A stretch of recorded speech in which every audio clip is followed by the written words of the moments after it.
ቢንያም ገፊሕ ሜዳ ረኺቡ ካብ የማን ናብ ጸጋም እንዳተጻፍዐ ይጎይ ነይሩ። ነብሱ ብርሃነ ኣይተሓጓስ ኣይሓዘን ተሰምዖ። ቢንያም ናብ ተንወዓጋት ክሕዝ ደድሕሪአን ይጎይ ጠጠው ይብላሉ። ክሕዘን ድንን ክብል ይጎያ ከምኡ እንዳገበራ የድክምኦ።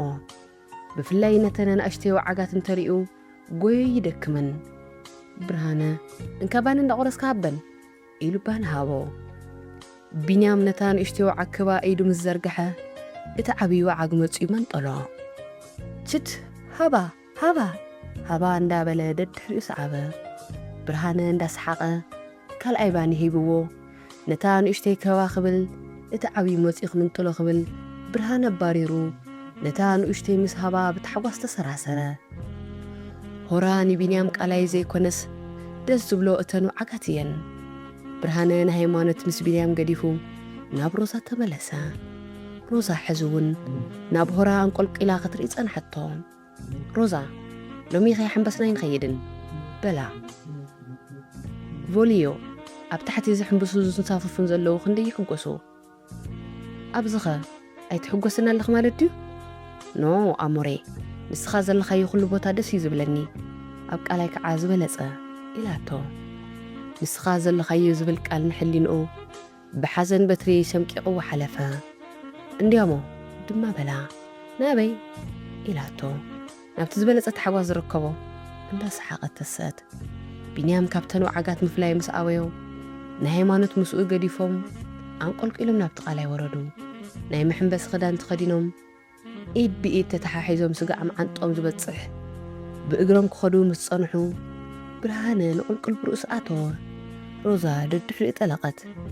ቅልቅል ህልም ተሕቑቑፍ ስድድ እንዳተባሃሉ ክሕምብሱ ጸኒሖም ብጥንቅልዕ ደቂሶም ተንሳፈፉ። ጸጉሪ ረዛ ኣብ ልዕሊ ማይ ተንሳፈፈ። ጡብ ፍርቂ ማይ ተሸፊኑ ውጥም ውጥም ይብል ነይሩ። ብርሃነ ተጸጊዑ ጨበጦም። ኢድ ንኢድ ተተሓሒዞም ኣእጋሮም ብጠጠዎም አንቀሳቐስዎ። ብርሃነ ጥሪ ኢሉ ናብ ክሳዳ ተጠምጠመ። ንሰቦም ብኽሳዱ ሓነቐቶ። ክልቲኦም ተተሓሒዞም ናብ ውሽጢ ጠለቑ። ኣብ ውሽጢ ተፈላለዮም ነንበይዶም ተቐላቐሉ።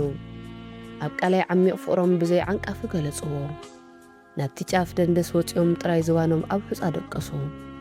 ብታሕቲ ዝረሰነ ሑፃ ብላዕሊ ፀሓይ ተቐባበሎም። ብቕድሚቶም ሆራ ቃላይ ሰማይ መሲሉ ብሓሳብ እናወጾም። ሮዛ ሆራ ካብ ዝመጸትሉ መዓልቲ ከም ሎሚ ተሓጒሳ ኣይትፈልጥን። ብርሃነ ግን ሮዛን ሆራን ጠቕሊሉ ዝሰናበተሎም መዓልቲ ብምዃኑ ናብቲ ማእኸል ቃላይ ቦይኑ ኣትዩ ንሮዛ ኣብ ጫፍ ደንደሳ ማዕድዩ እንዳርአያ ምኻዱ ምዃኑ ብዘይተረድአቶ ክገልጸላ ደለየ። ብድሕሪት ድምፂ ቢንያም ሰሚዑ ቆሊሕ እንተበለ ቢንያም ንሃይማኖት ሒዙ ናብቲ ቃላይ ንእተው እንዳበለ ክስሕባ ሪኡ ሃይማኖት እንታይ ዳ ሒዝኪ መጺኺ ኢልዋ። ውሰድኒ ኢልሃዊኽኒ በለት። ቢኒ ንዓ በለ ክልተ ኢዱ ዘርጊሑ ተጸጕዖ። ቢንያም ጎተቶ ተሓቆፎ ሓቒፉ ጠቅጠቦ። ባባ ባባ እንዳበለ ቢንያም ናብቲ ቃላይ ኣመላኸቶ። ብርሃነ ናብቲ ዘመላኸቶ እንዳጠመተ ጀልባ ብቕድሚቶም ሓለፈት። ሮዛ ናብ ቃላይ ኣትያ በይና ጨርባሕባሕ ትብል ነይራ። ባባ አንጻያ አንጻያ ኢሉ ገጹ ጠፍጠፎ። ኣብ ሕቕፉ ኮይኑ ቢንያም ኣብ ቃላይ ክንሳፈፍ ብርሃነን ሮዛን ማእኺሎም ክሕምብስ ከምኦም ስለ ዝደሊ ብጣዕሚ እዩ ዘሸግሮም። ሃይማኖት ምሕምባስ ስለ ዘይትኽእል በይና ኮፍ ኢላ ኣብ ደንደስ ኮይና ስለ እትሪኦ ብርሃነ ኸይፈልያ ጀልባ ተኻርዮም እዮም ክንሳፈፉ ዝውዕሉ። ጀልባ ተኻርዮም ኩሎም ኣብ ሆራ ቃላይ እንዳተንሳፈፉ ተሽከርከሩ። ክመንዎ ኣይከኣሉን። ናይ ክራይ ዋጋ እንዳወሰኹ ዑደት ቃላዮም ወሰኹሉ። ብርሃነ እታ ዝፍለየላ ሰዓት ከዘንግዓ እንተደለየ መሬት ዑደታ ከየዛነፈት ካብ ምብራቕ ናብ ምዕራብ ቀጸለት። ሰማይ ደማሚራ ካብ ቅርቅርቲ ናብ ምዕራብ ገጽ ክተዘንብል ክትብል ካብቲ ቃላይ ወፂኦም ናብቲ ሆቴል ደየቡ። ብርሃነ ሓቂ እንዲ ክጠሜኒ ሰዓት 3 ኮይኑ በለት ሮዛ ብናይ ወፃ ኣቆጻጽራ። ጥሜት ኣይተሰምዐንን በለ ብርሃነ። ኣብ ቃላይ ዓሳ ረኺብካ ዲኻ ኢላ ሓተተቶ። ውሽጢ ምስ ኣተና ጥብቂ ዓሳ መሲሉ ንኽንኽሰ ኢለ ነይረ ኢልዋ ናብ ቢንያም እንዳጠመተ። ቢንያም ኣይደኸመን ምስተን ወዓጋት ይጎይ ነይሩ። መንፈር ርኢኻ ልጡበይ إلى تطوب حزام رئيس بريئلو هيمانوت بنيام حسكي مزي بلا حدا دور هو أرستو حدا نايبقى تفسيلاتو روزا نتمين ورئا ومبرانا بكم يدفع بلا أم عراريت أنا خا زدال خوي إزازي مالديو بلا برهانا اسخات دالي خلي فلت إيه ولا تروزا صنبق تزاريبكي هيمانوتك بلا هيمانوت نايبقى تفسي أزيزا مساح مصيو مبلع جميرو بينيام حانت عصم الإلو نابتن وعاقات تربيلن እንደገና እንጀራ ቁርስ ባንስንዱ ስጋ ኩልስ የብል ነይሩ ሮዛ ጾምና ኸውለና ይብርሃነ ነቲ መተአና ገዲባንን ጸና በልዮ ይዓድለን በለ ብርሃነኒ ምሰል ኢዱ ይሰድዳል ለምበር ቀልቡ ሰካል እዩ ምሳሕ በሊዖም መስወድኡ ኣምባሃ ምስለስለሳ ሓዊሶም ሰትዮም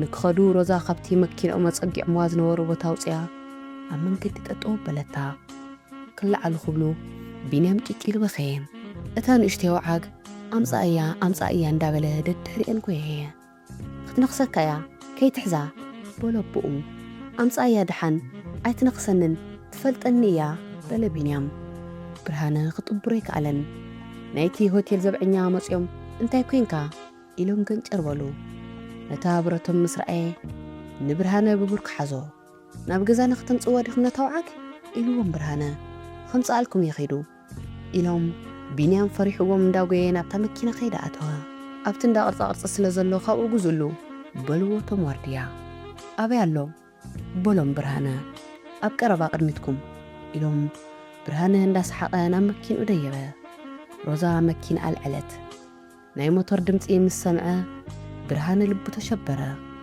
ኣንቆልቂሉ ንሆራ ቃላይ ጠመተ ሆራ ዝሕምብሱ ዝነበሩ ወሰና ወሰን ደቂሶም ጀልባታት ኣብ ደንደስ ተኣሲረን ሆራ ብፀሓይ ብርሃን መንጸባረቐ ብልጭልጭ እንዳበለ ጸጥ ኢሉ ነይሩ መኪና ምኻድ ምስ ጀመረት ሆራ ንዘለዓለም ይፍለየካ ደይህሉ ወይስ ሓደ እዋን ደጊመ ክምለሰካ ኸውን ሮዛን ቢንያምን ክመፁ ከኣዮም ኢሉ በይኑ ተዛረበ ሆራ መልሲ ከም ዝህቦ ጠመቶ ሆራ መልሲ ከይህቦ እንዳረሓቐ መጨረሽኡ ካብ ዓይኑ ተኸወለ ደሓንኩን ሆራ ኢሉ ናብ ቅድሚት እንተጠመተ ናብ ኣዲስ ኣበባ ዝወስድ ጽርግያ በፂሖም ነይሮም ዝረሳዕኻዮ ነገር ኣሎ ዲ ብርሃነ በለት ሮዛ ኣበይ ኣብቲ ቃላይ እንዳሰሓቐት ምናልባት ጀልባታት ከጸግዕወን ከለዋ ይርአይ ነይረ ኣብዚ ከባቢ ቅርጻቅርፂ ዝሽየጠሉ ቦታ ኣሎ ኢሎምኒ እስኪ ረኣይ ኢኺ በለ ስጋዕሎም ይፈልጦን ኣብ ቅድሜና ኣሎ ኢላቶ ናህራ ወሰኸት ካብቲ እንዳ ቅርጻቅርፂ ናይ ወዓግ ቅርፂ ገዚኡ ኣምፅዋሉ ቢንያም ነታ ቅርፂ ወዓግ ቹ እንዳበለ ተንሰራሰረ ስጋዕ ኣዲስ ኣበባ ዝኣቱ ኣዲስ ኣበባ ከኣቱ ከለዉ ናይ ፀሓይ ጮራ ብምዕራብ ሓዲጋ ሰማይ ይርኦ ነይሩ ኣዲስ ኣበባ ብመብራህቲ ተቐበለቶም ከባቢ ስታድየም ምስ በፅሑ ፀገማይ ሒዛ መኪና ቀስ እናበለት ቡን ኣምባሳደር ከስተካዶ ኢላ እዳዋን ኣማር ሸዕሪፋ ቡን ኣምባሳደር ተጋቢዝክኒ ነፍሲ ይኽብለኪ ነፍሲ ኪርኪር ኢላ ሲሕቓ ሓድሽ ቃል ንወድኻ ትኸውን ዲያ ኢላቶ ከም ነፍሲ ክትፈትውዮ እንትኮንኪ ይከኣል በለ መኪንኦ መፀጊዖም ናብ ኣምባሳደር ኣተዉ ኣምባሳደር ሰባት ግጥም ኢሉ ብመብራህቲ ነዲዱ ጸንሖም ኣብ ፀግዕ ኩርናዕ ቦታ መሪፆም ንኽልቲኦም ቡን ንሃይማኖትን ቢንያምን ጽማቕ ኣዚዞም ሰተዩ